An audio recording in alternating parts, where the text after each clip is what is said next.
Ever scroll through social media and kind of think, is it just me?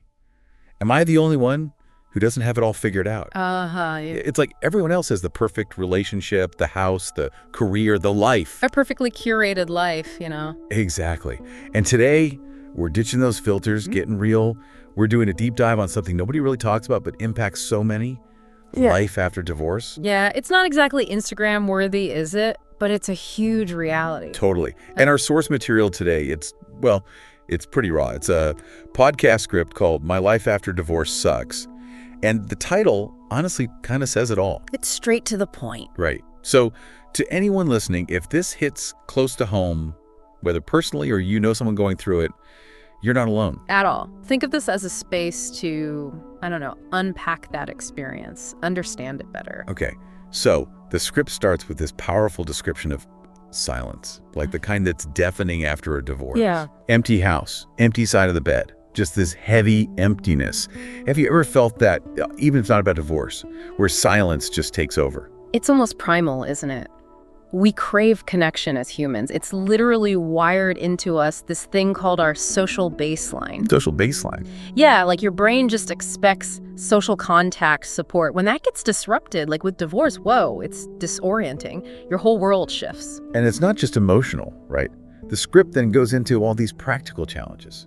Finances, where to live, co-parenting. Right, like on top of the heartbreak. We're trying to figure out how to swim while simultaneously drowning. It's decision fatigue on another level. Your brain has a limit for choices.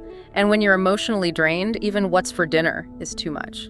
So a good support system during that time isn't just a bonus, it's essential. Absolutely essential. People you can lean on, whether for a good cry, help with the kids, or just listening while you sort through things. Think of it like a co-pilot during a storm. That's such a good way to put it. Right, you need that extra hand on the controls sometimes. It's interesting, though, because even though this script is called My Life After Divorce Sucks, it doesn't stay totally negative. There's a shift as it goes on, more hopeful. What do you think about that? That's the human spirit, right?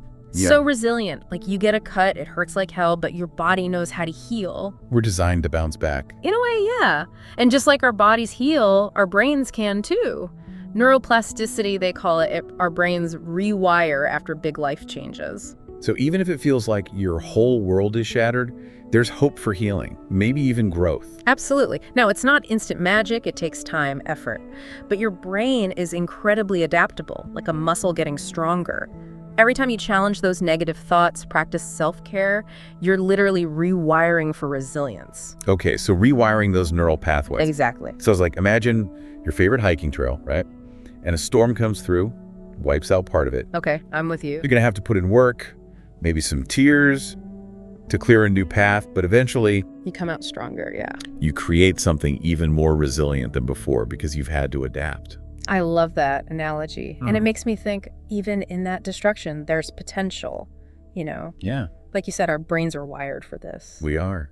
And speaking of growth, the podcast script then talks about rediscovering yourself after divorce. Okay. Almost like writing your own story from scratch. Ooh, I like that.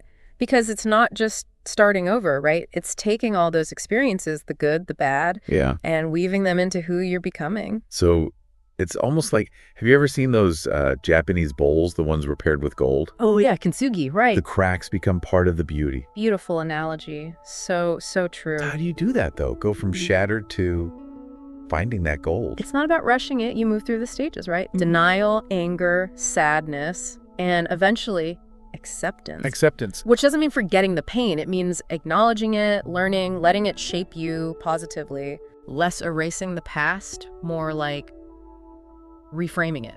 Okay. Finding those hidden gems in the wreckage. Exactly, because divorce, with that whole failure thing, it can actually be a huge catalyst. How so? Think about it. You reevaluate everything.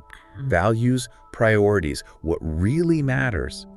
And in that space, you start to see it as a turning point, not an ending. That is a powerful perspective shift. Right. And it makes me think, how often do we, like as a society, avoid talking about the hard stuff? All the time. Like divorce, there's this pressure to only show the happy ending. The highlight reel. Look how quickly I bounced back. Right.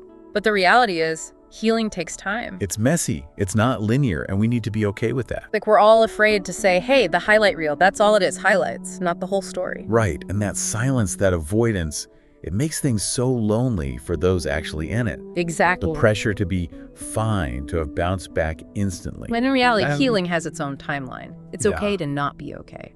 It's like those deep dives are so important because they let us say, the messy stuff, that's human too.